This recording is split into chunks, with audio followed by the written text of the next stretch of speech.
My name is Willy Bolander. I study influence, persuasion, and leadership in selling and sales management, and I teach people how to sell. In this podcast, we'll talk to some of the world's top sales leaders and see what we can learn from them. Welcome to the Sales Lab. And so, the general topic is what is technical sales, right? As we discussed, different individuals' perspectives from different industries, different companies, trying to create this kind of holistic view of all the things that we mean when we say technical sales.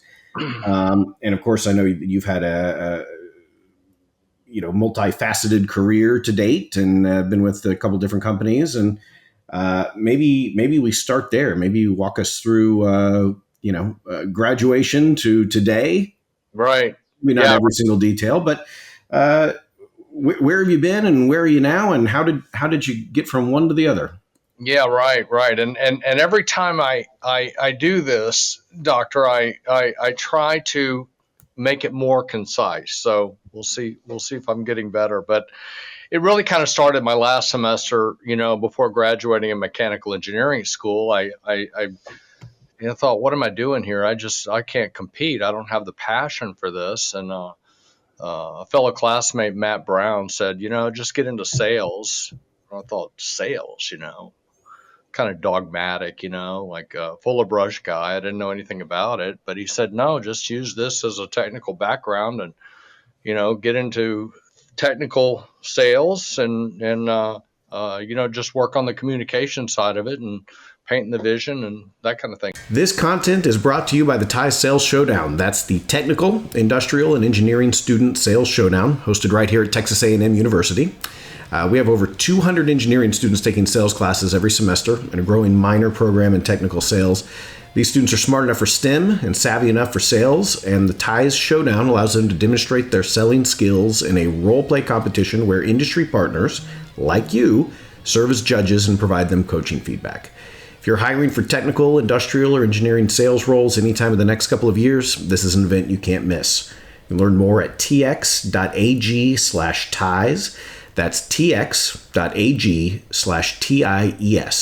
Hope you can join us. Right out of school, I worked for and it was a tough time. It was right in the mid 80s. So very difficult time to find work, especially down in Houston area. So I worked for a company that did water well contracting and drilling wells and supplying groundwater resources to municipalities, industries, and kind of wore a lot of hats. I was a sales guy working on, selling to municipalities and, we'd get a project and I was a project manager. And so did that for a while and, kind of enjoyed it. And then went and I was recruited to specialty chemical industry with a company called Nalco. And it was selling specialty chemicals, but it was really having to know how the process worked and delivering a good process to mostly refinery and industrial type clients. They didn't care anything about the chemistry, but if their heat exchangers corroded or fouled or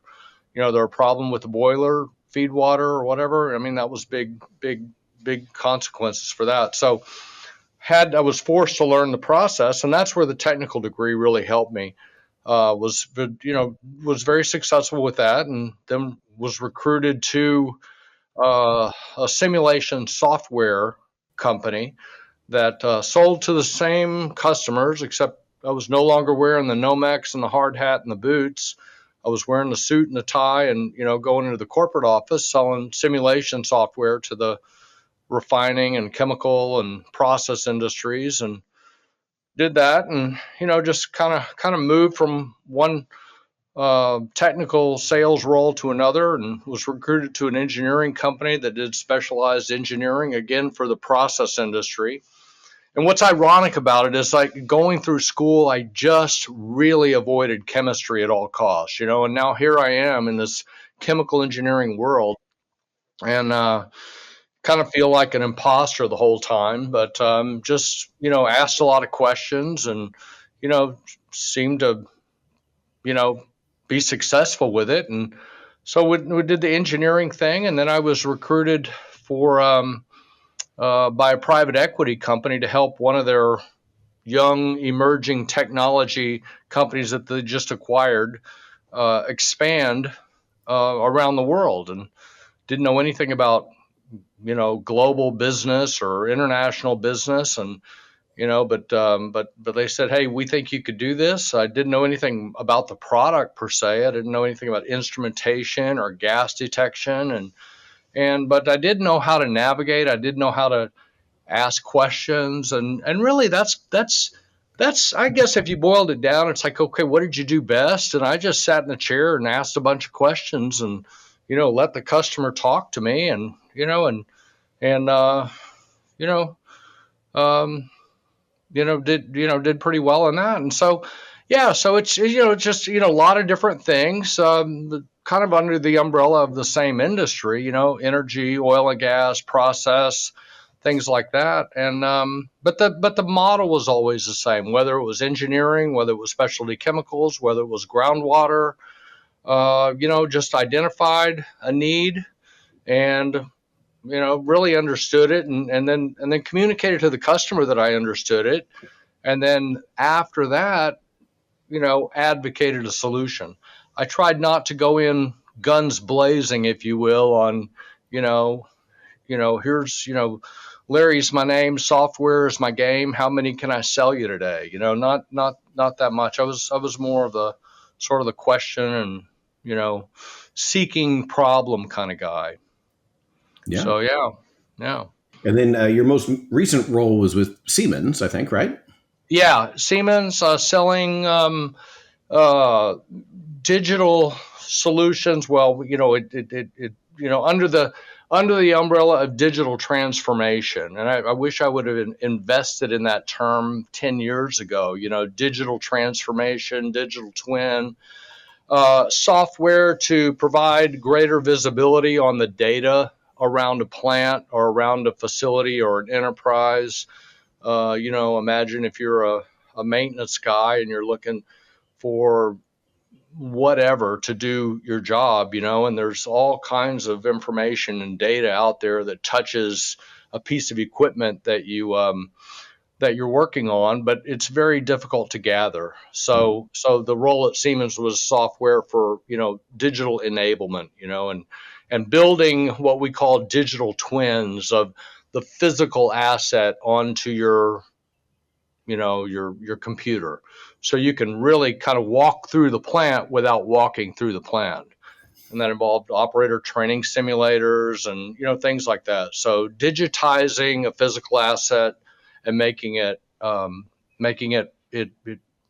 a way that is easier to navigate, on your machine. So yeah, so I recently have left Siemens. Actually, I'm looking for newer opportunities, kind of greener pastures, looking kind of what my next step is going to be. I've taken a step back and go, I mean, you've done all these things, and maybe now it's time to reflect a little bit, go into some different deals, kind of see what else is out there. So, right now I'm kind of exploring getting out of this, process selling, but maybe applying it into a way that is more instructional, teaching, um, consulting, whatever. And I'm finding that's the biggest challenge right now. Sometimes we go into these ruts, not ruts per se, but the normal thing, and then okay, now step back, and there's a whole world of different ideas and different opportunities and things like that. And so I'm in a point of reflection right now to find out, okay, is there something else that would be satisfying, that would be good to accomplish or take on. So yeah, that's where I am now. For sure.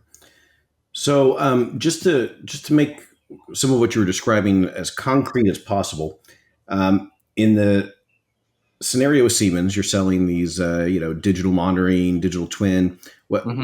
Everything you described sounds very cool, very technical, very interesting. Mm-hmm. Can you tell us what problem, or maybe even a couple of very specific problems that would solve? How does Okay. that save a customer money or stress or time, or connect the dots for us? Okay. Yeah. Well, there's an engineering tool. There's an engineering platform. So let's say there's a you and I have a company that's responsible for designing a process plant.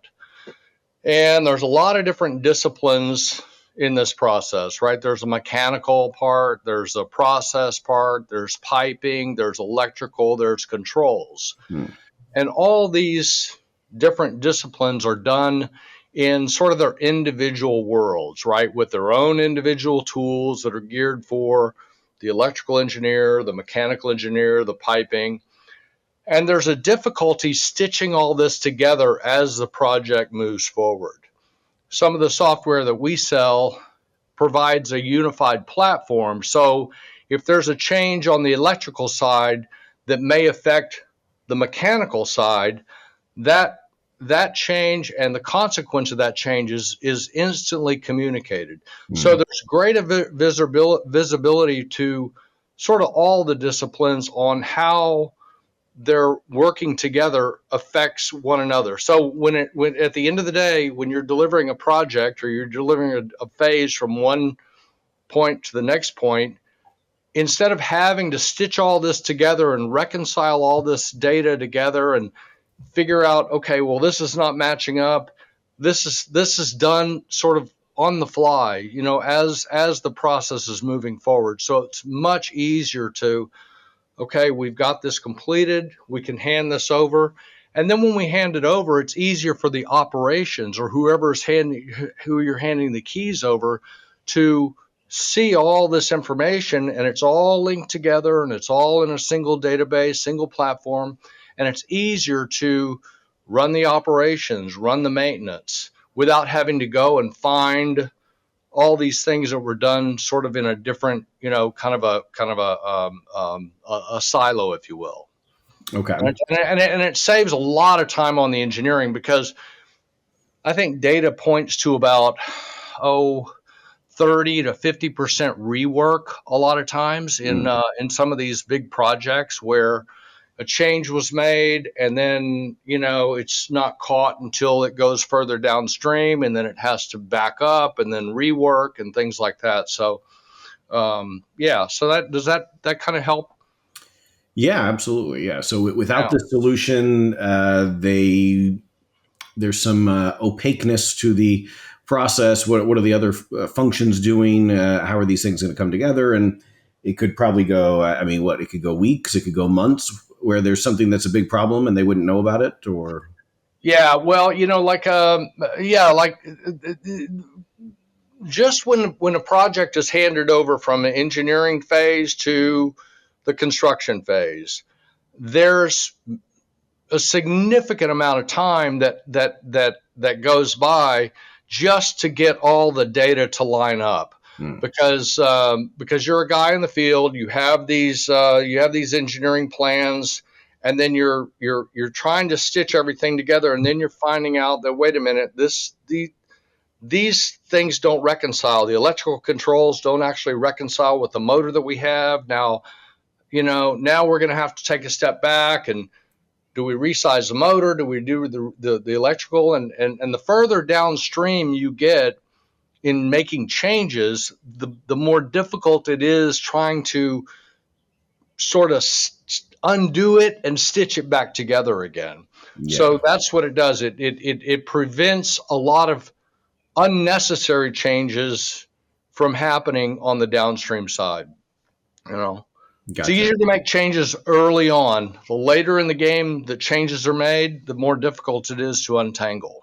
gotcha. Yeah. Well, So, I'd imagine at that transition point, if I'm handing it to the construction folks, mhm, I have in mind that they're going to start constructing.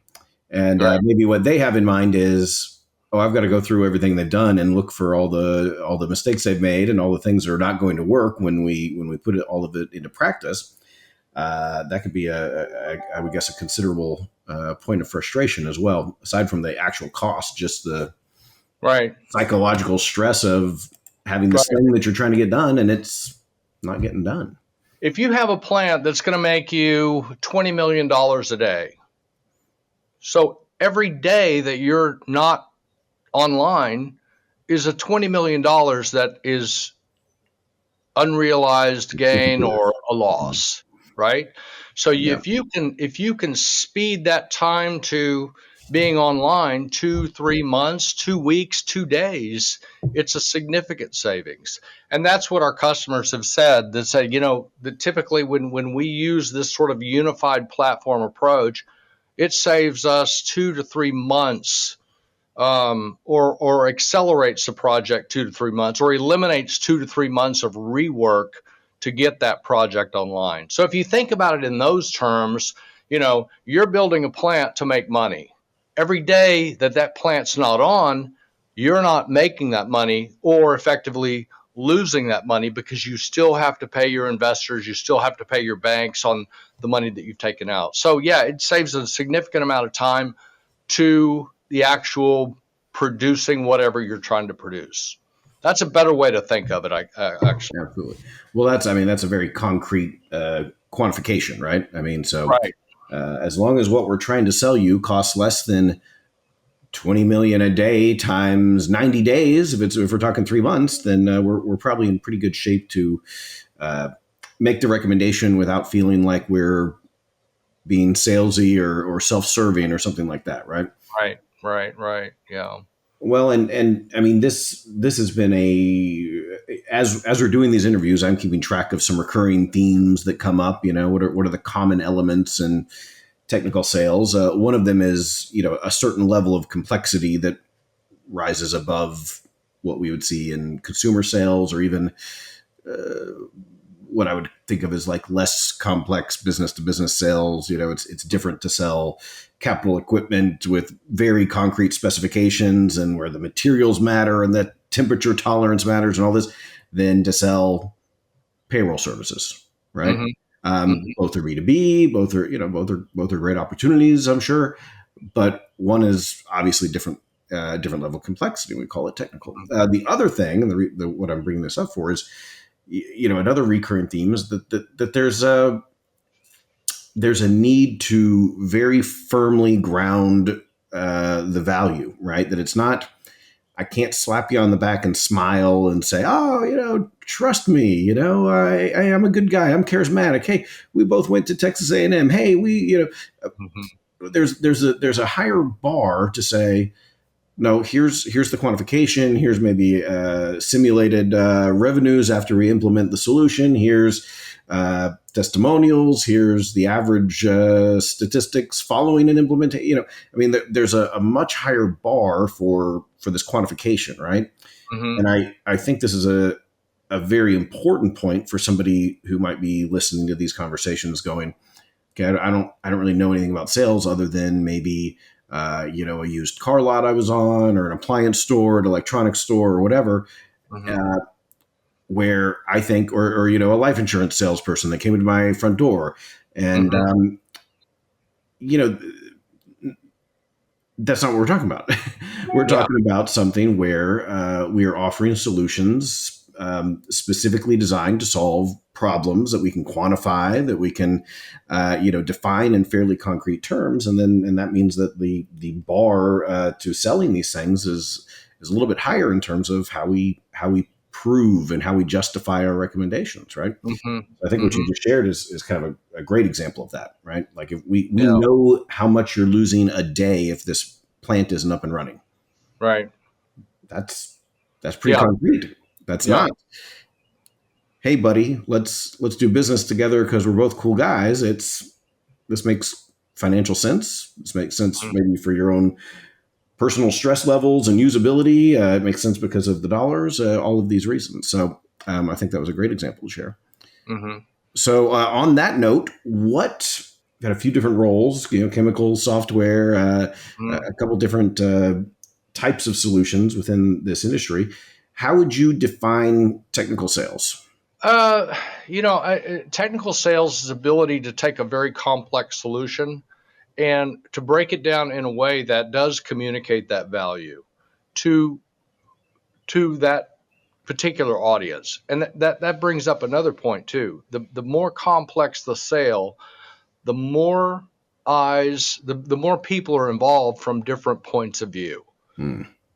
which which requires a different kind of messaging to that particular audience, right? There's very few of these complex sales now that are made by one decision maker. Usually it's a team of a dozen or more looking at it from different angles, different points of view.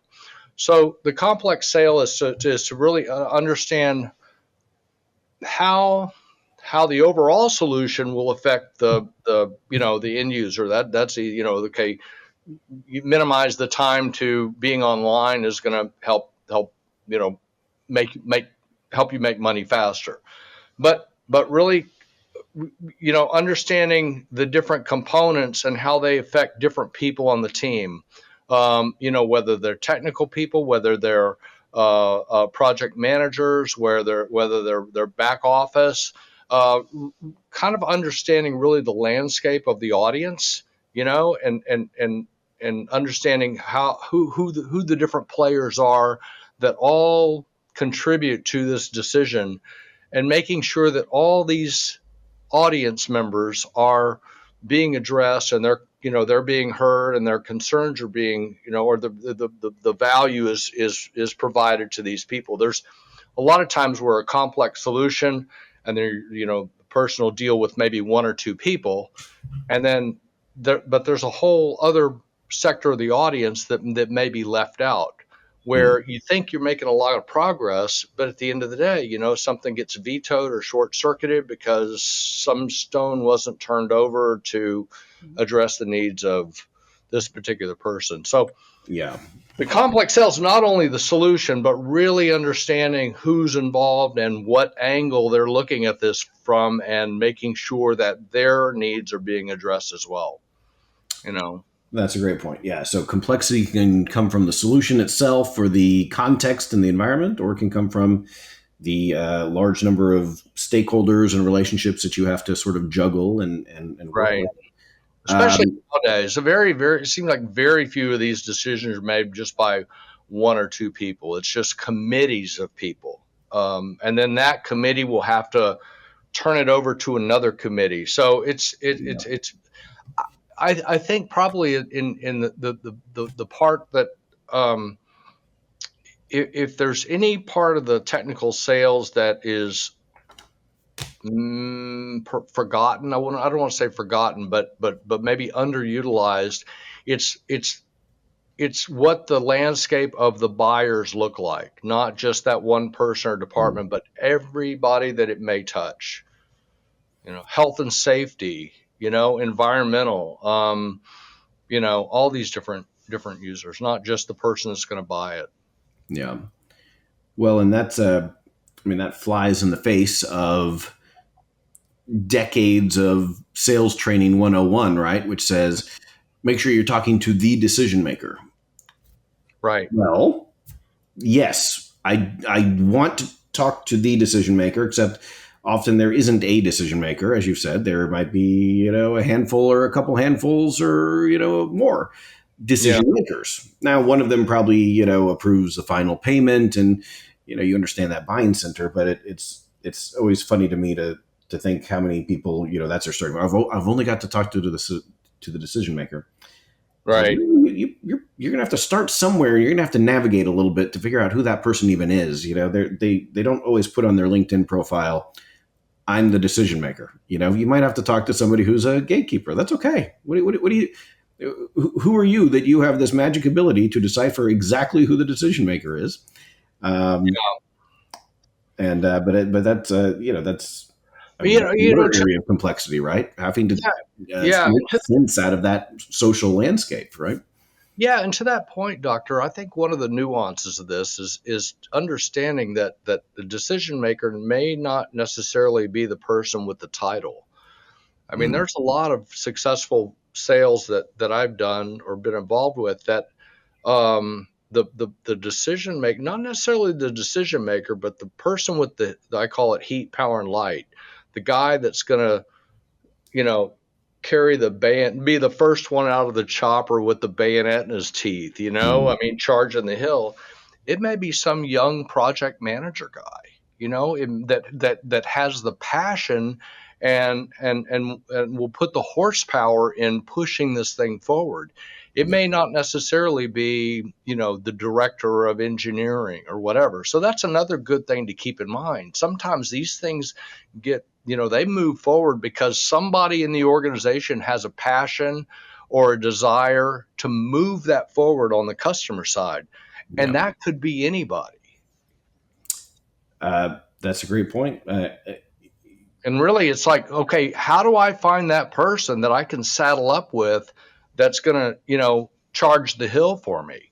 And that's really the one of the, not little known, but one of those nuances that you learn sort of through trial and error is like, this whole thing never would have happened or never would have really moved had it not been for this young guy, 2 or 3 years out of college. He doesn't have a big title. He's, but he is the guy that sort of kind of makes things happen in this. I'm sure you see that in your champion classes. for it. Yeah. Yeah. I'm reminded of one of the first, no, not one of the, well, not one of the first, the very first sort of large scale research kind of consulting projects that I sold. I'll not mention the company. Some of these people might be able to identify themselves, but we'd put together a rather ambitious data collection schedule. We were going to be surveying all of these newly hired salespeople. The company was doubling in size every couple of years, so there were tons of new people coming in. And we said, well, let's check in with them every 2 months. Let's track their performance during the first year or two of their careers. Let's study how this onboarding and socialization. There are a lot of issues tied up in that. And we had the VP of sales on board. We had the president on board with the COO. We had all of these big titles on board. And we had a launch date and everything was good, ready to go. All the materials were developed. All the communication was set. And, the week before, I reach out and say, okay, we're ready to pull the trigger on this. And I've copied everybody in it and on that message. And I'm expecting that, we have buy-in at the highest level, right? What could possibly go wrong? Well, what could go wrong is that it was the training manager who had to implement all of this stuff. Yeah. Not the VP of training, just the person on the ground that was going to do the training for all of these newly hired people as they come through. And they were going to do their initial survey at the train. And this person said, hang on, what are you guys talking about? No, oh yeah, I remember a little bit about this from 6 months ago, but I didn't realize that everything was solidified and you guys haven't, you haven't kept me in the loop. And very naively, I thought, well, the guys at the top are telling us to do this. Is the training manager really going to shut this down? And the answer was, yeah, completely. It was the training manager whose effort it was, who needed to, the training manager could explain to all the people that we needed to complete these surveys that it was some stupid thing that corporate asked them to do. And that would have completely tanked the whole project. Or we could have gotten their buy-in. We could have sold it. We could have done the job of a salesperson better. And let that person say, hey, this is a cool thing we're doing. It's going to help us better onboard. It's, we please take it seriously. And it was a very important lesson for me to see, yeah, you really don't know who that critical, piece of this puzzle is. In this case, it was the training manager who, it turns out, probably not formally on paper anywhere that she can veto what the big bosses say, but functionally, turns out all day, every day, it was her shop to run. And so we had to, we had to go back and put another few months into bringing her department up to speed and kind of reselling it to them. And we did, and it went well after that, but it was sort of like, wow. Yeah, Okay. that's a great example. And who would know, right? Because on paper, you've got all the high level people, checking the box, right? Approve. And now it's like, okay, now the person that's going to implement this, hey, I'm not on board with this. And then you're thinking, well, wait a minute, but you're not, the boss says we're doing it. You do it, right? Isn't that how that works?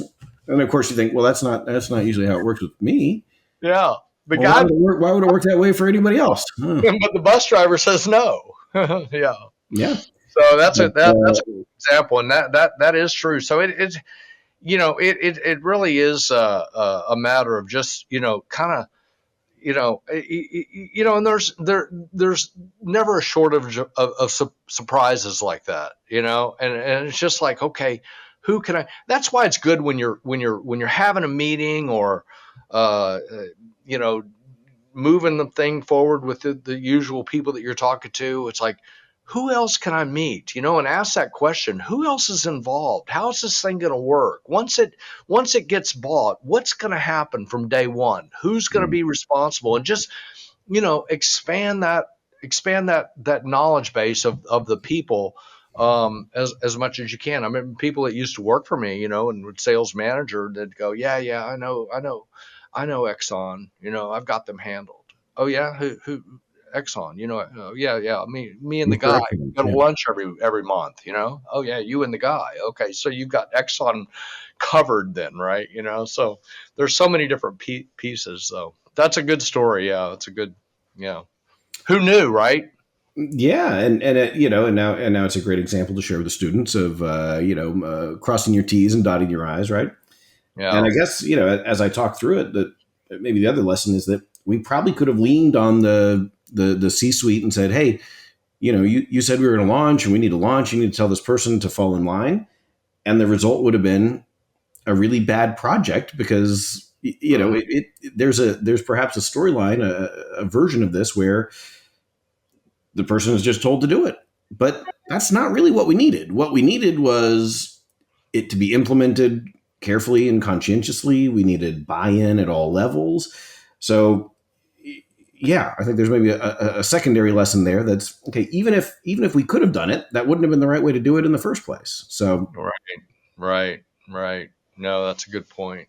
Yeah, there's so many different wrinkles to things, and there are no two situations that are the same. I think that's probably what I've learned as well. You sort of see the patterns, but the surprises never stop. You've never figured it all out. But that's why you just have to be inquisitive and open minded and friendly, and always asking. What else can I do? What else can I do?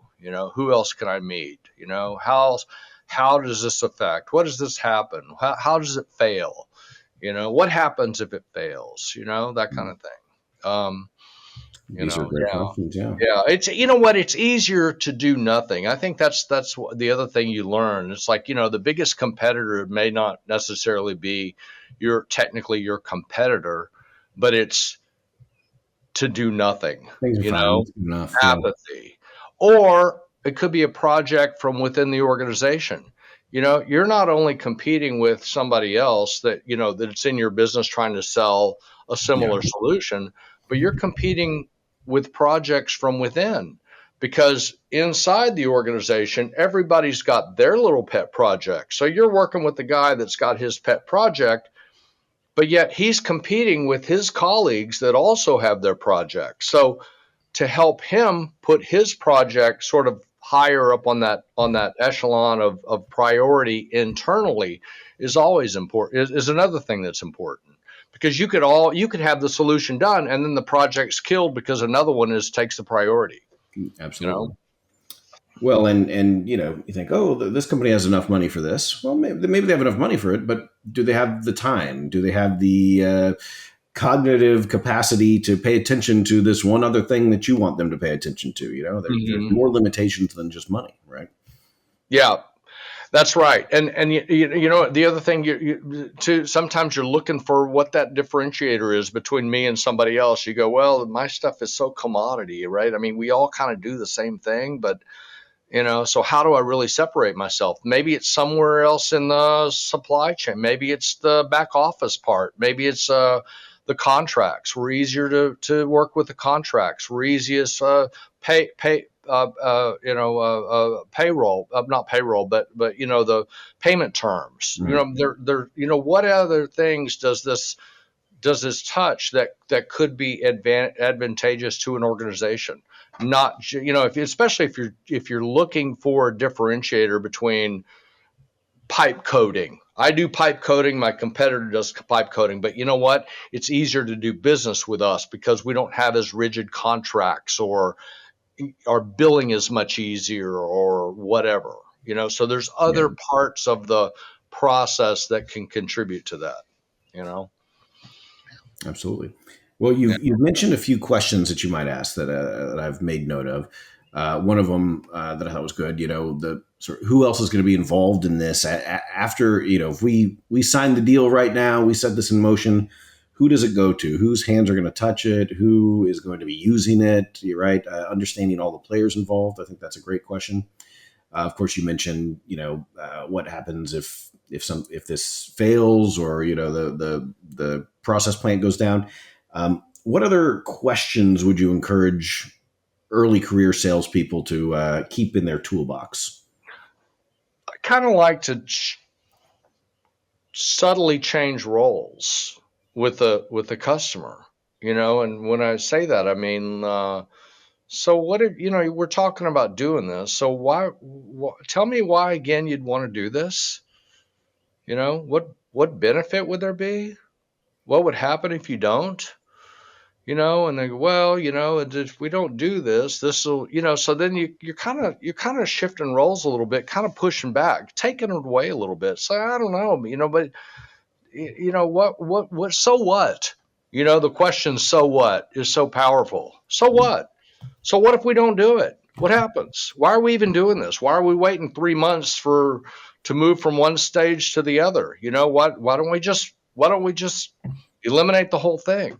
And I think those are kind of fun questions to try to, if not change roles a little bit, but bring you sort of more on the same side of the table to where you're both working together to say, okay, this is why we do. And it also helps really solidify why you are or why you're not, or why, why should we? So what? Those things are very good. Um, yeah. So I like to, those are kind of a little bit challenging questions. You got to be a little bit careful though, because they're going, yeah, so what? Okay, Right. let's just end the whole thing. Yep. One question that I learned sort of this later on, and I think this is great, but the question to avoid, um, and those are, especially when you're talking about maybe a process, or maybe you're not the incumbent. You're going in, and Willie, you're working with somebody else. Avoid the question of why. So tell me why, Willie, you're working with our competitor. And what that does is immediately personalizes it for you. Mm. And now you have something you have to defend. So why do you work with our competitor, doctor? Now you have to take the camp of the competitor because you have to defend your position on why you're working with them. So I try to avoid that, especially if it puts, and that works everywhere in life too, by the way, relationships, anything, why? That's a personal challenge now that I put out. So those Mm. are kind of the questions I like to ask, and then some to avoid. Anything with why. Now you can stitch different ways. Tell me how this happens. Tell me what if. Tell me that, but kind of avoid the why and focus on the okay. How what questions are good, and then whys are good to avoid. I mean, that's my own personal thing. And that's really kind of changed things because you go in, you go, hey, why do you use this guy? Oh, well, I didn't really think about it, but now I got to think up reasons why we do. And Yeah. it And helps, now they're right at the top of mind. yeah, yeah, Interesting. Okay. yeah. Um, what do you think would surprise a young person about technical sales? That you don't have to be the guy that knows everything.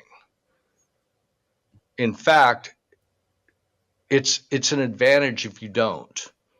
And I say that because sometimes it's like you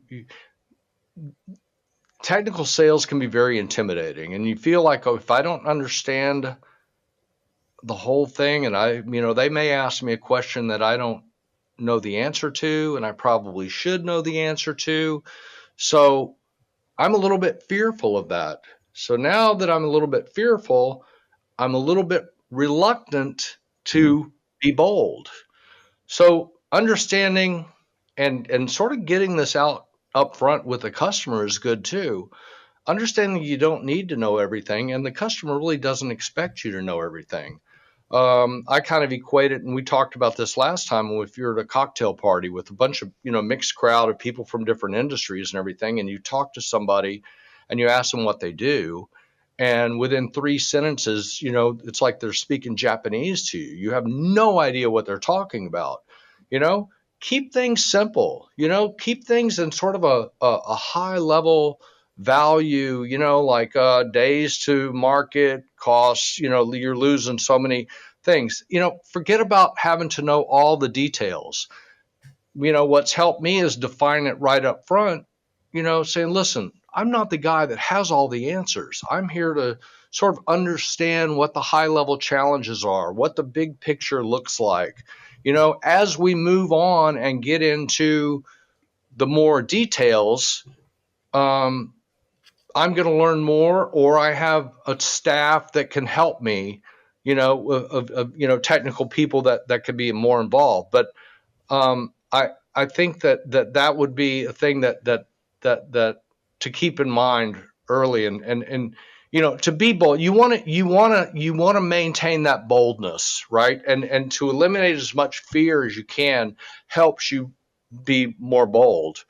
And to understand that you don't have to be the master technician about every detail is a good thing. And also, it's a little bit of a turnoff if you're too detailed too Mhm. quick, because the customer may not be as well schooled in whatever it is that you because that's your world that you live in, right? So you're assuming that, well, it's my world. Well, that's his world too. Not necessarily. So I've made some of the best sales I've made, have been just talking concepts, and not really focusing on a lot of detail. Yeah. Yeah. Yeah, it's hard to, look, just try to get the fear out. Eliminate fear, and do that by, not expecting to have to know everything, or manage expectations with the customer. Yeah, Absolutely. yeah, Yeah. and No, that be makes sense too to me. detailed right away. It's not necessarily the one who knows more wins. It's the one who understands more usually can build greater credibility because he understands. I remember my first job in the specialty chemical.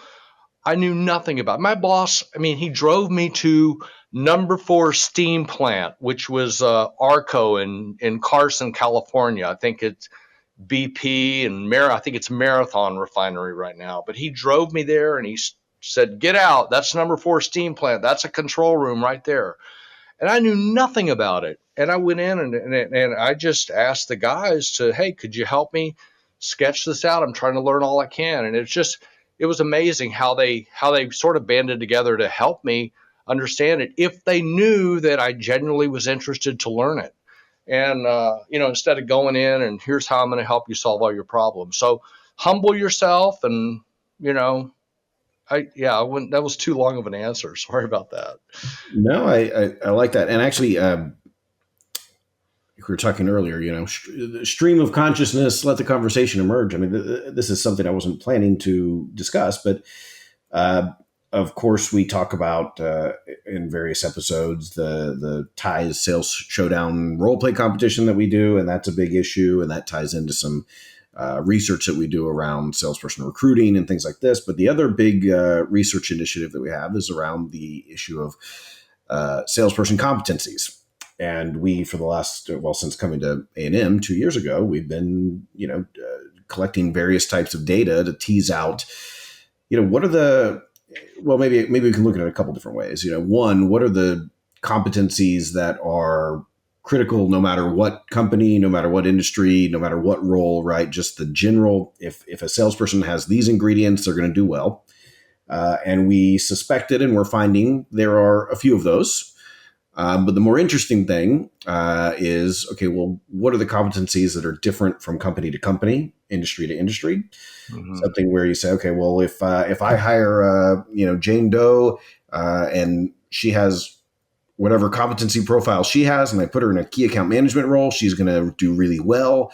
But if I put her in an outside sales, new business hunting role, those are going to backfire, right? And then, so within industry, and then also within role, right? Different competencies for different roles. And I'm bringing this up because you've mentioned several things that have started to emerge from this research.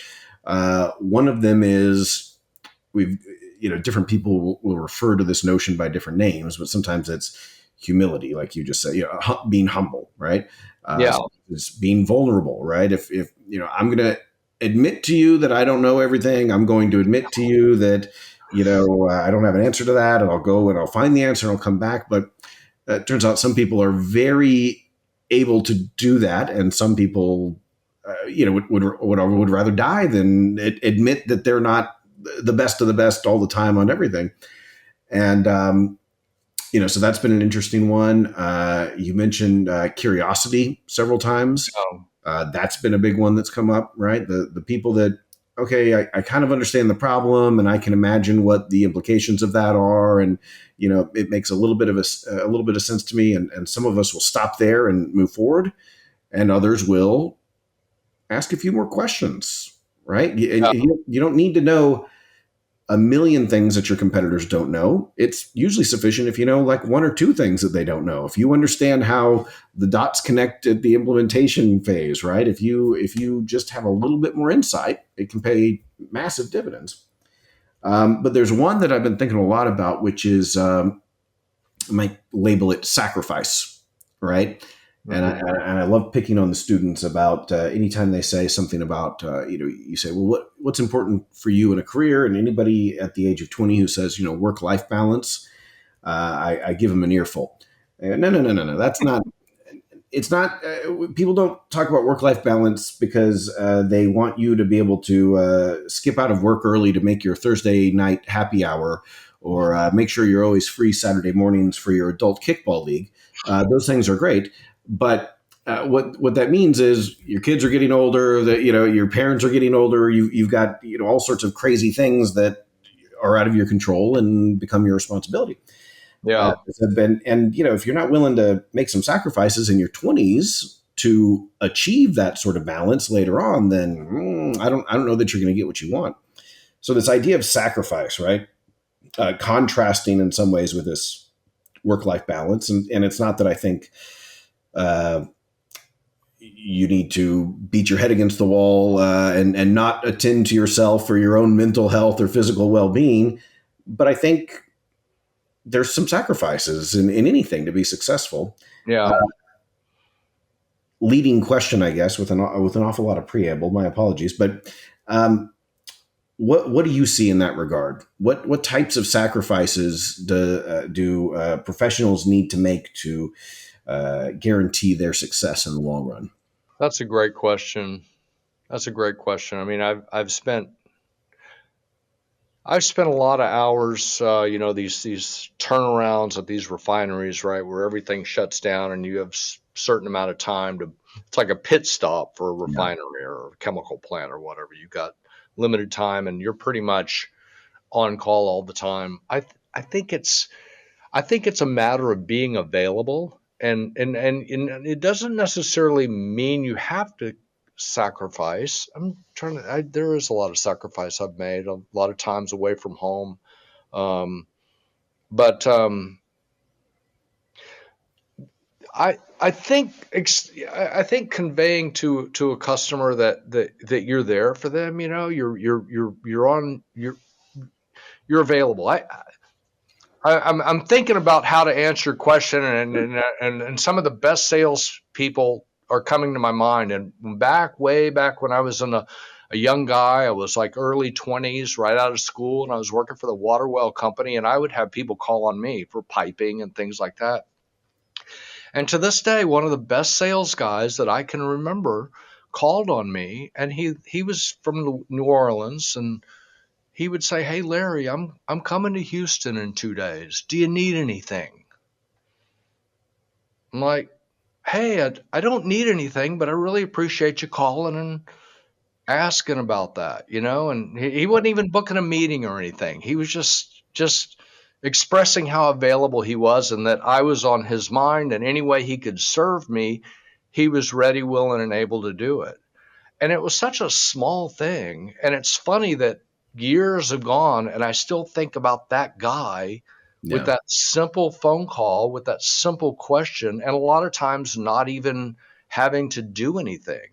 So I guess maybe the sacrifice would be show that you're there, show that you're available, show that you've got his best needs in mind, you're thinking of them. I don't know. Isn't that funny how I still remember that guy? And I don't even Super remember what he simple. said. Anybody could do it. You'd have to do it consistently and sincerely for it to work, but it's not rocket science. It's not beyond the grasp of the average salesperson, Yeah, and yet entirely differentiating and memorable. yeah, yeah, no. And I think the other sacrifices too. I mean, in sales, it's all about numbers. It's all about making numbers. And, there's many times where I've said, okay, look, I mean, I know about work-life balance. We didn't really emphasize too much on work-life balance. If you would have said work-life balance when I got out of school, people would have looked at you like a dog that's not really sure what he heard, like, Indeed. Yeah. but like end of the quarter, there's many times where, this is right now, this month, March, I had some big deals that hadn't closed, right? And I had a ski trip planned with the kids and everybody. We're all going to Utah. And here it is, spring break coming up, but this big deal hasn't closed.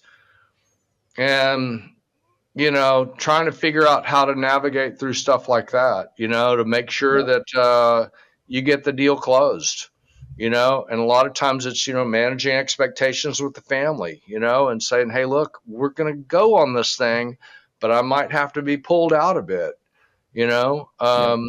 One of the biggest deals that I ever did, with this private equity company, and the one that actually made them reach exit, was doing a deal from Rosemary Beach, Florida, while I'm with my wife at the beach, and having to excuse myself while I'm negotiating this deal with this guy in Abu Dhabi, and had to sacrifice a little bit. But technology makes that a little bit much, not a little bit, but much easier now.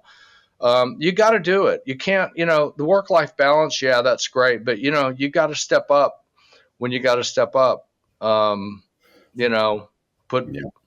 vacations on hold or whatever. And, it's almost blasphemous to say nowadays, but, you got But to figure it sometimes out. the stuff You needs got to to get figure it done. out. You got to make it happen. You Yeah, I know, mean, I'm drinking from my John Wayne mug this morning, so sometimes right. you got to do what you got to A do. man's got to do what a man's got to do. You got to make that quarter. You got this big deal, and yeah, work life balance. Okay, fine, but you got this big deal, and you're going to go off to Aspen for spring break, and this deal's going to slip into next quarter. I ain't too fired up about your work life balance. I'm sorry. Yeah. I mean, Yeah. let's find another time to have the work life balance. So yeah, sacrifice, but maybe kind of arrange how and when that sacrifice is going to happen, and know those windows that, okay, ain't no sacrifice right now, or there ain't no work life balance right now. Yeah. This is the end of my quarter. I've got to make this thing happen. We'll make it up another time or whatever. Yeah, it's a little bit. It's just kind of a different world now, but I still think that's a very important thing, and that's one of those things that will separate you from the pack. I was going to say, You yeah, I mean, know? this is like differentiation 101, right? If all of your competitors are in Aspen Yeah, with your phones turned off and you're in Aspen with your phone turned on, you might just get the business because nobody else is answering their phone. I tell my That's called low hanging fruit. You get yeah that business. yeah my kids get so mad at me sometimes because I'm kind of make fun of their there's one's 31 and one's 28, and there's Dad, you're always, we're not as bad as you say. And I go, I know. And I said, but you know what? It's never been an easier time, in my opinion, it's never been an easier time to differentiate yourself. Because, like you just said, Willie, while everybody's talking about this work-life balance, I'm the guy that's there stepping up. Then, how much extra sacrifice did I really do? To how much perceived differentiation did I just make? So I still think the guy that's going out and getting it done is going to rise to the top, and probably nowadays even more significantly than I don't think it's that hard to differentiate yourself from somebody else. Absolutely.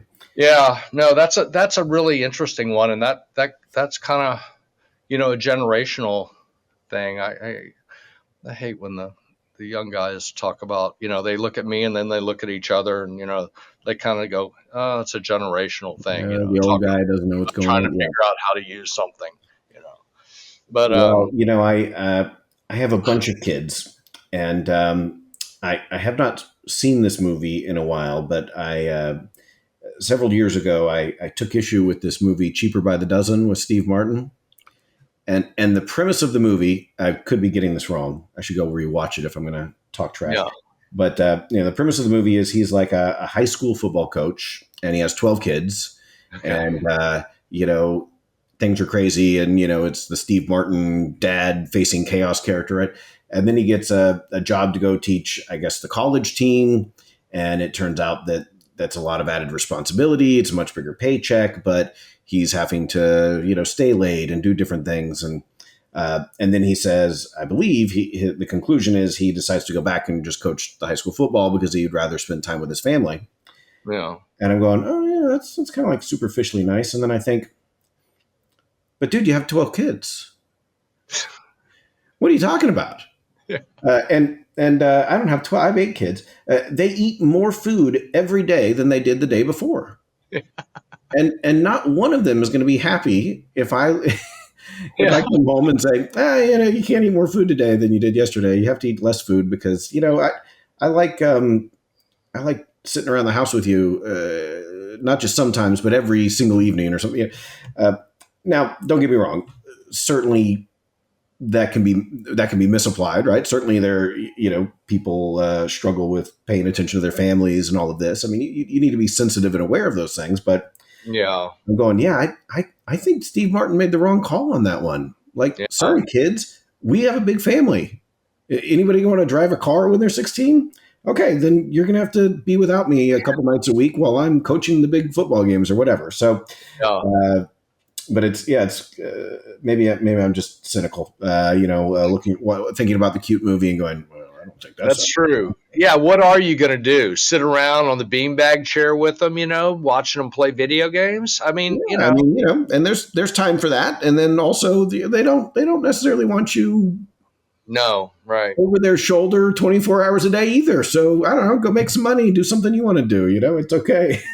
I ask my kids about that now, and they're going, no, man, we're very proud of what you did, and we're very proud of how you provided for us, And I used to, because I'd be out of town a lot and, things like that. And yeah, they got it. They understood it, Yeah. right? They had some cool stuff, and, we spent time together, and, and it wasn't like I was like, but, yeah, that is a good reference, that movie. I'm gonna have to watch that movie now that you say that. But Yeah, I'm gonna have to go watch it and find out that's not at all what happens in the movie. I've just completely reconstructed it in my fallible memory. But yeah, well, I think we have had a pretty good conversation, and I think we're at the time where we said we were going to stop. But I really appreciate you doing this. Really appreciate your insight.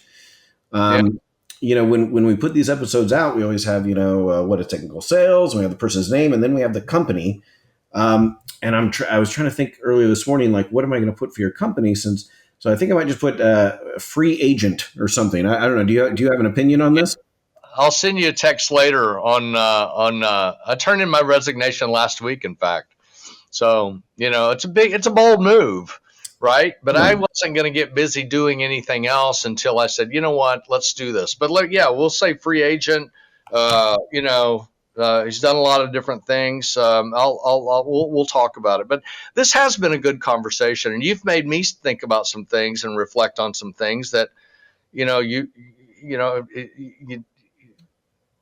haven't really thought about in a while, and sometimes it's good to think about why you're doing some things and why you do, and maybe challenge yourself on how can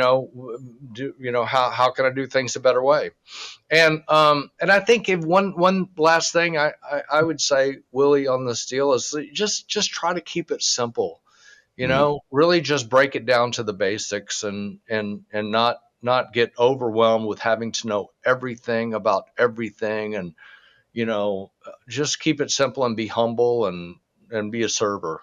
There you go. Perfect. Yeah. Well, thank you very much again. I'll stop. That's it for this interview. I hope you got something valuable out of it. Of course, if you did, be sure to subscribe and rate this podcast on whatever app you use to listen. Also, share this with your colleagues and friends, and let's continue to have a deeper discussion on all things related to selling and sales leadership. See you next time in the Sales Lab.